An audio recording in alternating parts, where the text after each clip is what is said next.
Hi everybody, hope you're doing well. So since your DU JAT exam is approaching, in this video we are going to understand that what you should do rightly in order to crack all the questions from the verbal section. Before we get started, let me quickly introduce myself. My name is Juhi Narula. I have 12 years of experience in training students for CAT, GMAT, GRE, and other management entrance tests. I also happen to be a life skills coach and a content creator. I've done my bachelor's in technology and master's in business administration. This is the Telegram channel. Please do join the Telegram channel so that you get the notifications for all the upcoming sessions and live classes which I take. Now, when we talk about the structure of DU JAT, there are 25 questions and the marking scheme remains to be +4 for the correct answer and -1 for the negative.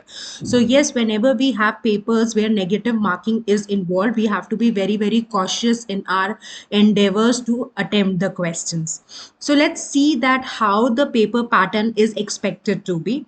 So when you see reading comprehension questions, of course, reading remains comprehensions, remain to be an integral part of any competitive exam. And so you can definitely expect comprehensions coming on your way to solve the questions in DU JAT as well. So the questions can be vocabulary in context questions where the word is provided and you are asked the meaning of that particular word in the given context. Then there can be an inference. So what is an inference? A logical conclusion that is drawn on the basis of the facts provided. So you are going to get some inference questions. Then of course, any competitive exam tends to check on your ability to logic and reason out. So there will be questions reasoning driven in reading comprehensions. Also, tone questions are very important. So how do you deal with tone questions? While you're reading the passage, try to identify whether the tone is positive, negative, or neutral, and then effectively eliminate answer choices. So how does the author, writes the paragraph? That is basically author's opinions or tone. And as we know, retrieval questions are simply extracting of information from the context. So they are going to repackage the answer choice in different words and present in front of you as an option. So usually the correct answer is a paraphrased version. So these are few, question types that you can expect. It is based on the pattern of 2020. So one passage was asked and there were 6 questions coming out from that particular passage. So reading comprehensions are one area is one area where you should put a lot of focus and attention. The reason being that these are the questions where you actually can discover the answers like an open book test. So this is how the reading comprehension section will be seen. Now coming to vocabulary, so if you see any competitive exam which has got verbal in it will definitely have some questions incorporated. So when we talk about vocabulary questions, there can be questions from idioms and phrases, and unfortunately there is no other way to do better with idioms and phrases except to learn them and try to use them in your day to day communication. That's how your retention will improve. There will be one word substitutions, another way to test your vocabulary. Odd one out questions are also seen appearing. There can be few words provided, the same word written in 4 different ways. So you might be asked that which one word is having the correct spelling, right? So again, you need to know the meaning of the word. Such sort of questions have become difficult because of our, always we are too dependent on mobiles and internet, and word also gives us those indications that there is a spelling error. So be cautious here, be careful. And also the spelling varies by 1 or 2 alphabets, so the question becomes all the more little has to be handled little carefully. That's what I would say. Then of course synonyms, antonyms, again these questions are all driven entirely on your knowledge and awareness of the words. Foreign words are also seen to be tested in DU JAT. So these are the areas that you can expect the questions coming from under the section of vocabulary. So there were 6 to 10 questions that came in 2020. So this area is really important. So out of 25, if you're getting around 6 to 10 questions, that is a huge contributor. And also these questions are not going to consume a lot of time. So that's another added advantage to it. Further, grammar, if you consider, then of course you need to know the parts of speech. You need to know active and passive phrasal verbs. Then there are questions driven from nouns, pronouns, adjectives, adverbs. So from, like, say for instance, if you talk about nouns, pronouns and verbs, these three concepts drive the question of subject verb agreement. Pronouns drive the question of pronoun ambiguity. Adjective adverbs drive the questions of modifiers, right? Prepositions are tested through phrasal verbs, right? Conjunction is tested through parallel structure. So all these major areas, that are structural grammar concepts, these are driven from basic parts of speech and your awareness of the vital concepts of grammar. So last time there were 2 3 questions that came from grammar, so you should, put adequate attention to these important topics so that you're able to perform really well in the questions of grammar that you encounter. Proceeding further, in verbal ability, you will get fill in the blank questions. So while students find fill in the blank questions easy, there are few important things that you need to keep in mind, that always pay attention to rightly comprehend the meaning of the sentence. Despite knowing the words, still students at times mark incorrect answers because their understanding of the sentence remains to be improper. So please ensure that you do not make this mistake. We have been doing a lot of parajumbles in our classes also. So parajumbles are really important, right? Please keep this in mind, that while you're reading the parajumbles, while you're reading the question in first quote, try to reason out parallelly, try to find the opening statement, try to find the closing statement, right? It is important that you identify some mandatory pairs, look for transition words, right? So look for pronouns. So these are some important clues. If you'll keep in mind while you are solving the question, you are going to save time. See, the important challenge is not only to answer the question rightly, equally important is to complete the paper in the given time. So you have to strike a balance between knowing the concepts and being pro in test taking strategies. There can be sentence improvement or rearrangement questions, and there can be some questions that you can get from para completion. So there were 3 4 questions that were a part of 2020 exam. So you can now plan and chalk out your entire preparation as per the understanding of the questions, that can be asked. And since you know the pattern of DUJAT 2020, we can expect this year's paper also be driven on the same grounds. Now, what do we do? Now we know the pattern. So first important thing is that you brush up the concepts. Without knowing the basics of, fundamentals of the paper, you cannot actually perform the paper rightly. There are certain tricks, strategies which are important to understand. Like a simple example, you cannot solve a subject verb agreement question if you do not know the rules. Just by being dependent on what sounds correct, you cannot go for such important exam of your life, right? So it is very important that at times students have studied all these concepts but they are not sure. So it's better that you give some time to work on the fundamentals. Then we know the fundamentals, but if there are certain strategies if we apply, that will help seek accuracy in our question solving. So you should know the right approach to solve the questions. Right now you know the approach, it is important to that you become pro in the application part. You know the strategy but you're not able to apply, we can't get any benefit. The benefit will only happen when you know the strategies and you have learned the application.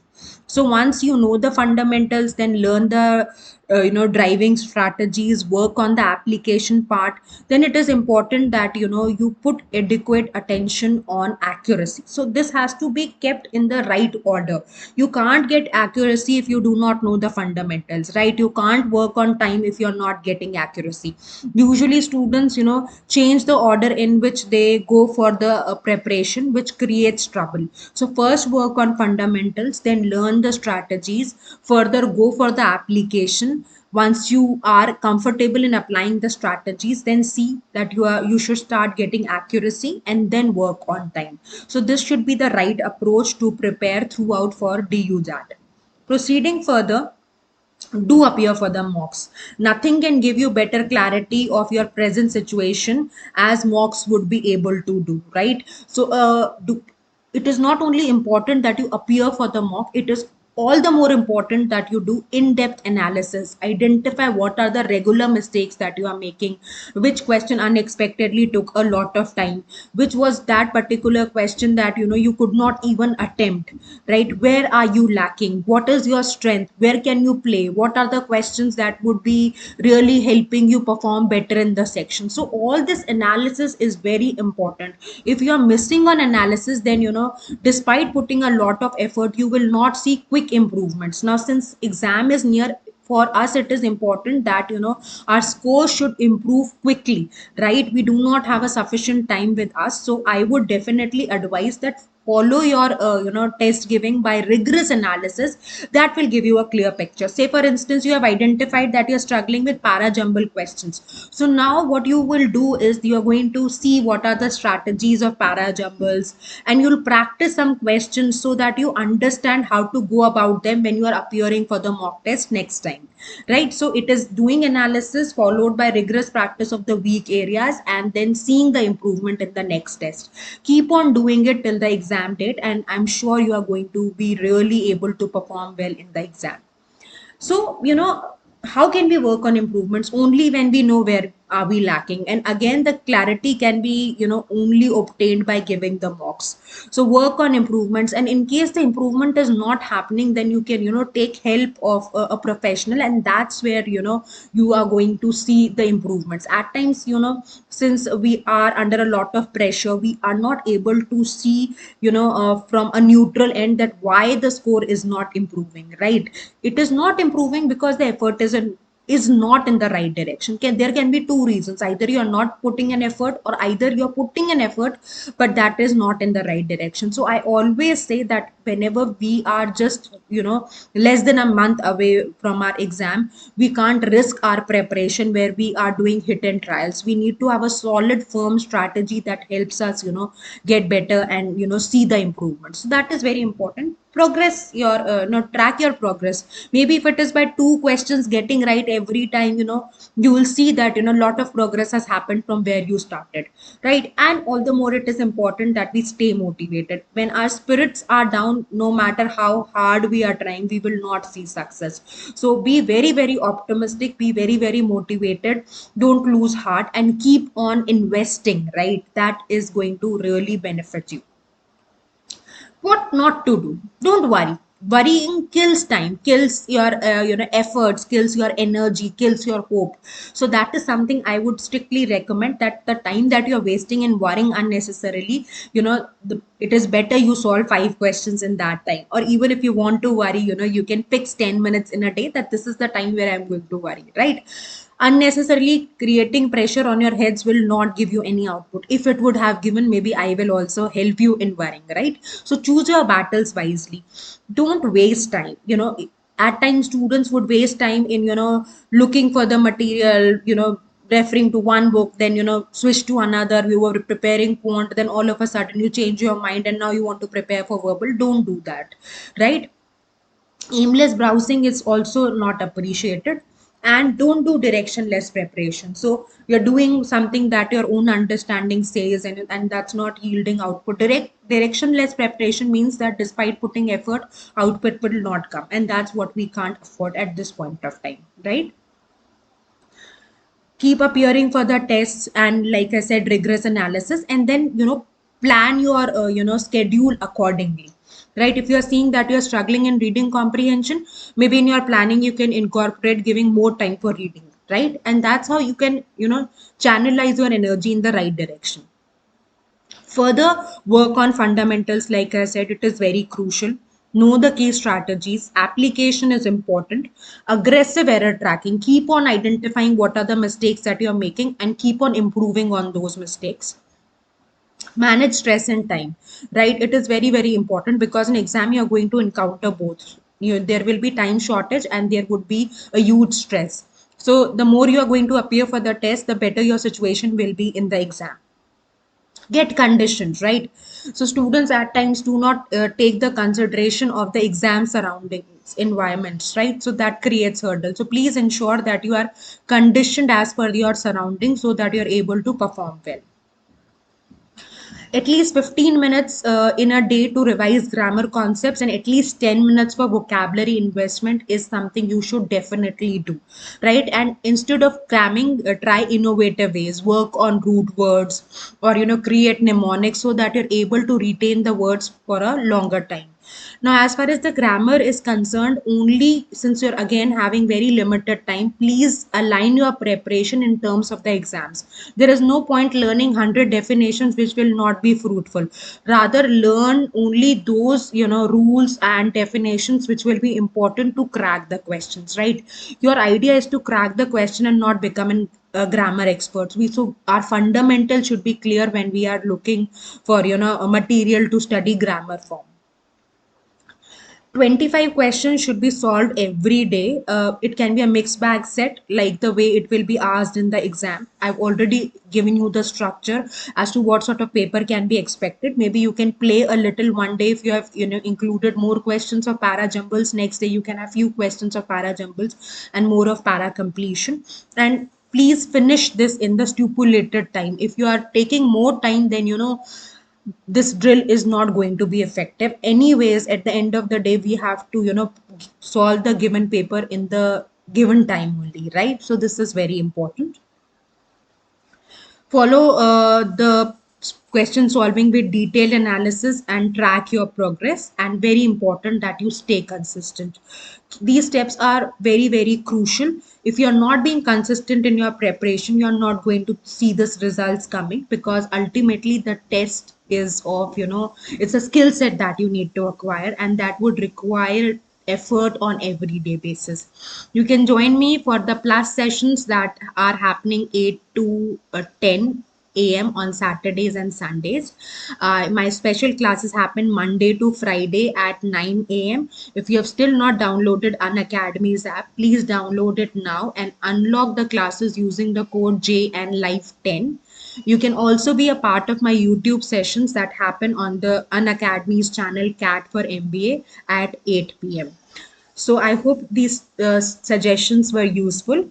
If you want, we have two subscription plans for you, which we call Plus and Iconic. In Plus subscription, you are provided with live classes. There are weekly tests. The courses are structured, and there is unlimited access to the sessions. If you're going for Iconic subscription, it has got all the benefits of Plus. Apart from this, you have a coach who's going to handhold you in your entire journey of preparation. There is detailed test analysis that is done. There are expert guidelines provided, and there is a study planner which meets your requirements, entirely customized. So all these are unique features that definitely give boost to your performance. You can go for plus subscription. So the plan for 6 months, if you're going for 6 months subscription, the fees is 16,400. If you're going for 12 months subscription, the fees is 22,550. And if you're going for 24 months, the fees is 32,800. In case you are going for Iconic, the fees for 12 months is 39,500, and for 24 months, the fees is 59,999. You can use the code JNLife10 to get a 10% off on any of the subscription plans. So please incorporate the suggestions that I've given to you and let me know how did you find the video. All the best, stay consistent. Our good wishes are there with you. If you really work hard, definitely success will be yours. All the best. God bless.